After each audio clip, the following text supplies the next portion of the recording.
Bismillahirrahmanirrahim. Assalamualaikum warahmatullahi wabarakatuh. Selamat sore dan salam sejahtera untuk kita semua. Teman-teman wartawan, media yang saya cintai dan banggakan.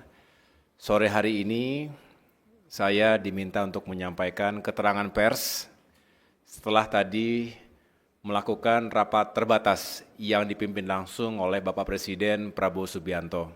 Bersama saya hadir Menteri Perhubungan, Bapak Dudi Purwagandi, Menteri PU Bapak Dodi Hanggodo, dan PCO Bapak Hasan Nasbi, yang tentunya tadi semua kami mengikuti jalannya rapat terbatas yang dihadiri selain Bapak Presiden, ada Bapak Wapres dan para Menko, para menteri dan pejabat lain yang terkait dengan penyiapan Natal dan Tahun Baru yang sebentar lagi kita akan song-song bersama. Yang jelas seperti tahun-tahun sebelumnya kita juga berupaya untuk mengantisipasi, mengidentifikasi berbagai tantangan atau permasalahan yang mungkin atau bisa dihadapi oleh masyarakat luas, terutama saudara-saudara kita yang akan melakukan mobilitas perjalanan di masa liburan Nataru yang kita prediksi akan mengalami peningkatan arus pergi, baik itu di hari-hari Natal maupun di Tahun Baru, maupun arus kembalinya. Kita berharap bahwa perjalanan bisa dirasakan dengan baik oleh seluruh anggota masyarakat, tentunya aman, selamat, dan nyaman.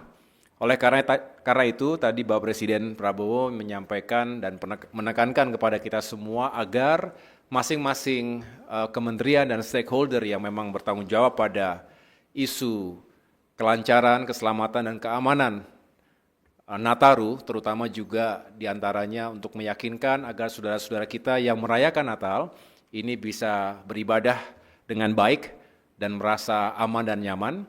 Tadi juga Bapak Kapolri memberikan penjelasan bahwa sudah dipersiapkan satuan termasuk personel Polri yang di-backup nanti oleh personel TNI untuk bisa mengamankan berbagai lokasi, apakah itu rumah ibadah, kemudian juga rute-rute perjalanan yang digunakan oleh masyarakat luas. Dari Menteri Perhubungan tadi juga sudah menjelaskan, melaporkan bahwa berbagai moda transportasi, baik darat, laut, udara, maupun kereta api, ini juga sudah dipersiapkan sarananya, termasuk prasarana pendukungnya, apakah bandara, dermaga, stasiun, terminal, dan lain sebagainya, ini benar-benar bisa mengakomodasi diperkirakan 110 juta masyarakat yang akan melakukan mobilitas, baik antar daerah maupun di dalam provinsi yang sama.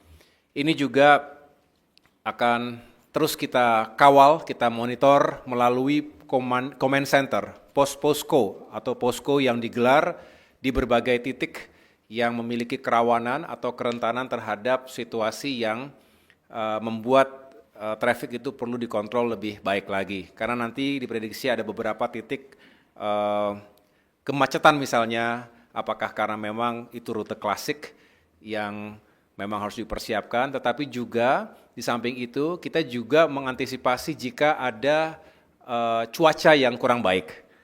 Ini biasanya terjadi mungkin di laut, ya, sehingga misalnya di Merak itu harus diantisipasi kalau terjadi cuaca yang kurang baik, terjadi delay penyeberangan kapal, maka harus diantisipasi dengan titik-titik istirahat, titik-titik standby terlebih dahulu dengan mekanisme yang dijalankan secara bersama-sama melalui satgas yang dibentuk.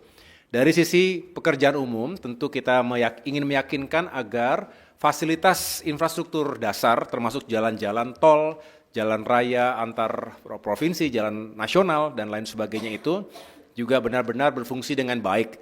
Tadi Bapak Presiden bertanya apakah yang rusak-rusak itu sudah ditangani, dan Menteri PU sudah menjawab bahwa masih terus dikerjakan, saya ulangi, sudah dilupayakan yang terbaik, dan mudah-mudahan tidak ada kendala-kendala yang terlalu berarti, termasuk meyakinkan agar benar-benar para pengguna itu bisa bertransportasi dengan aman dan nyaman. Demikian yang dapat saya jelaskan. Selebihnya di luar dari koordinasi Kemenko Infrastruktur dan Pembangunan Kewilayahan, tadi juga dicek bagaimana BBM, ketersediaan BBM selama Nataru ini. Tadi Menteri SDM juga menjelaskan secara umum sudah siap dan tentu akan terus diantisipasi hal-hal yang mungkin terjadi terkait dengan ketersediaan bahan bakar dan juga listrik, suplai listrik agar sekali lagi ketika ada demand yang tinggi semuanya tetap terjaga dengan baik. Dari sektor perdagangan juga tadi dijelaskan untuk harga-harga bahan pokok diharapkan juga tetap stabil. Demikian yang dapat saya sampaikan terkait dengan hasil ratas terkait dengan Nataru tadi.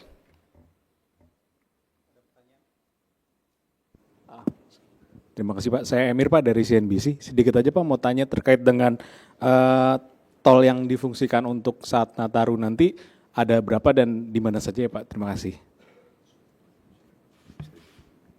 Nanti bisa dijelaskan lebih lanjut. Yang jelas kita mempersiapkan berbagai ruas jalan tol, termasuk juga kita ingin memastikan manajemen rekayasa lalu lintas untuk mengantisipasi kemacetan yang mungkin terjadi. Ini bisa saya jelaskan secara singkat, nanti mungkin kesempatan berikutnya bisa dijelaskan oleh Menteri PU. Jadi jalan tol di Pulau Jawa yang operasional itu sepanjang 1.830 km. Kemudian ada beberapa, saya ulangi, tempat istirahat dan pelayanan yang dipersiapkan itu ada 90 secara keseluruhan dan 422 gerbang tol beroperasi.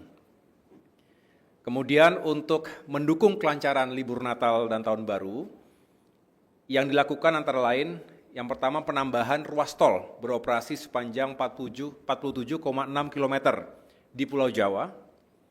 Ini ada beberapa keterangannya apakah yang di Cimanggis Cibitung, Cibitung Cilincing, Solo Yogyakarta, Serpong Balaraja dan lain sebagainya. Kemudian ada juga yang sifatnya fungsional, jalan tol fungsional sementara. Nah ini kebetulan nanti malam kan saya akan bersama Bapak Menhub mencoba trek direct train dari Jakarta ke Yogyakarta.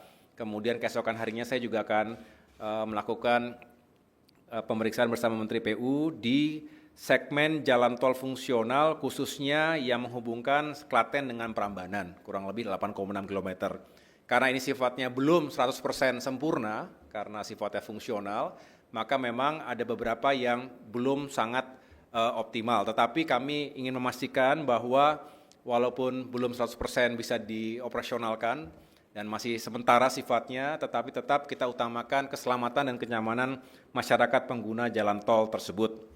Kemudian yang lain-lain adalah peningkatan kapasitas jalan tol, ya, termasuk untuk Jakarta Cikampek, di mana pengoperasian tambahan 1 lajur ruas Jakarta Cikampek dari 3 lajur menjadi 4 lajur pada sejumlah kilometer yang nanti bisa dijelaskan lebih rinci di kesempatan yang lain.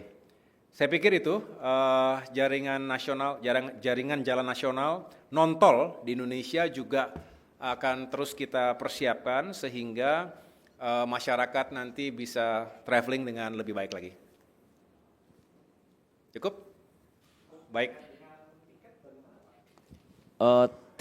Tarif perjalanan transportasi umum selain pesawat, apakah ada juga yang bisa diturunkan atau seperti apa skema untuk biaya perjalanan masyarakat nanti? Terima kasih. Ya, terkait tiket, memang beberapa saat yang lalu sudah diumumkan juga kepada publik atas upaya yang dilakukan oleh Kementerian Perhubungan dan berbagai stakeholder lainnya, karena terkait dengan tiket pesawat misalnya, ada elemen aftur yang berpengaruh secara signifikan, kemudian juga penurunan jasa ke bandar udaraan, baik yang ditanggung oleh passenger, oleh consumer, maupun oleh maskapai, termasuk jasa pengelola bandara di berbagai tempat. Dan yang terakhir tentunya terkait dengan fuel surcharge. Jadi kita bisa menurunkan kurang lebih average itu 10% untuk tiket pesawat. Sedangkan yang lain-lain saya dengar tadi untuk kereta api Untuk direct train itu bisa mendapatkan pemotongan 50%. Inilah yang sedang terus diuji. Beberapa hari yang lalu sudah diuji Jakarta Semarang dan nanti malam saya akan ikut Jakarta Yogyakarta. Mudah-mudahan juga bisa membantu masyarakat yang akan menggunakan kereta api dari Jakarta ke dua provinsi tersebut. Baik. Mas Menteri, diperkirakan kan ada 110 juta masyarakat yang melakukan perjalanan. Apakah ini di breakdown misalnya berapa yang menggunakan transportasi darat, berapa yang laut dan udara? Dan antisipasinya akan seperti apa? Makasih. Sebetulnya tadi sudah dipaparkan kepada Bapak Presiden, nanti bisa diserahkan kopinya untuk datanya ya. Ada bisa diambil sebentar.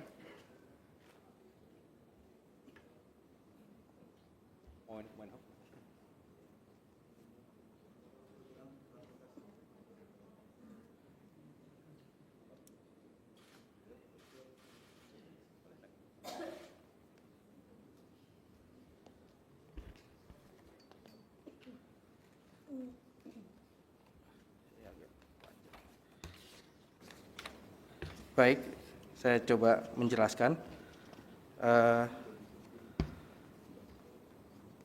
Jumlah pemudik yang kami survei itu kurang lebih yang akan melakukan perjalanan adalah sebanyak 110,6 juta.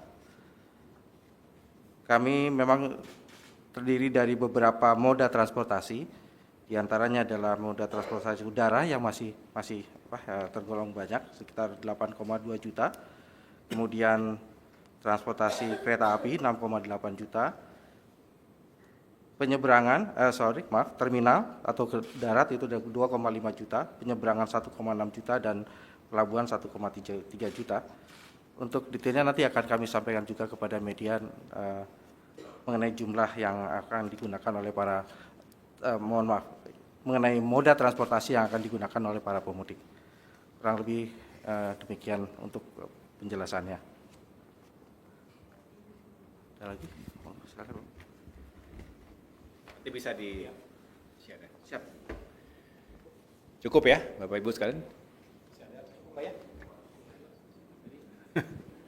Sedikit menambahkan aja Pak, tadi Bapak kan sudah menjelaskan soal adanya stimulus di bidang udara ya Pak, transportasi udara dan kereta gitu. Kalau untuk transportasi lain seperti di sektor transportasi laut misalnya penyeberangan feri dan perjalanan di jalan tol gitu, atau itu juga apakah akan ada stimulus serupa Pak gitu? Masih harga yang sama ya.